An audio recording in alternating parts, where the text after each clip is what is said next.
YCP senior నేత మాజీ మంత్రి బాలినేని శ్రీనివాస్ సంచలన వ్యాఖ్యలు చేశారు.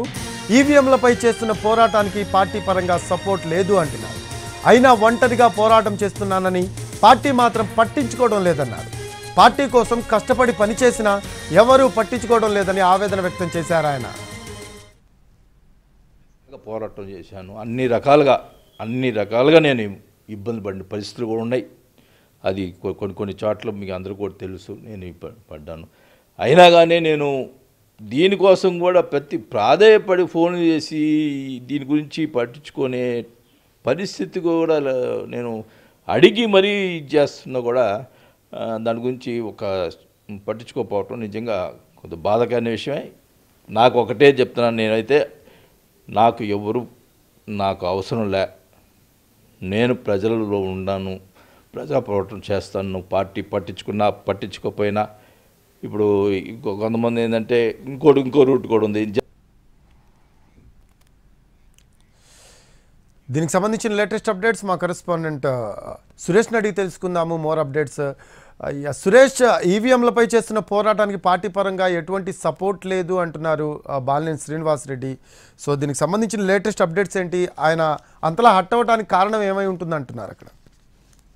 రఫీ, ప్రకాశం జిల్లాకు చెందిన వైసీపీ కీలక నేత మాజీ మంత్రి బాలినేని శ్రీనివాస్ రెడ్డి అటు భూ కుంభకోణాలపై తనపై వచ్చిన ఆరోపణలతో పాటు ఈరోజు ఈవీఎంలకు సంబంధించి కూడా ఆయన స్పందించారు. ఏదైతే తన ఒంగోలు నియోజకవర్గ పరిధిలో 300 కోట్ల రూపాయల భూ కుంభకోణాలు జరిగినాయి, దాంట్లో బాలినేని హస్తం ఉందని చెప్పి కొంతమంది ఫిర్యాదులు చేసిన నేపథ్యంలో దానిపై ఆయన ముందుగా స్పందించారు. దానికి సంబంధించి గతంలోనే తాను సిట్టు వేయాలని తాను ఎమ్మెల్యేగా ఉన్న సమయంలోనే ఒంగోలులో సిట్టు ఏర్పాటు చేశాను, దానికి సంబంధించి పూర్తి స్థాయిలో సొంత పార్టీకి సంబంధించిన వ్యక్తులున్న కఠినంగా చర్యలు తీసుకోవాలని చెప్పేసి కూడా తాను కోరినట్లు ఆయన చెప్పారు. అదేవిధంగా ఈ భూ కుంభకోణానికి సంబంధించి అవసరమైతే సిబిఐకి కూడా తానే ఫిర్యాదు చేస్తానని కూడా చెప్పిన పరిస్థితుంది.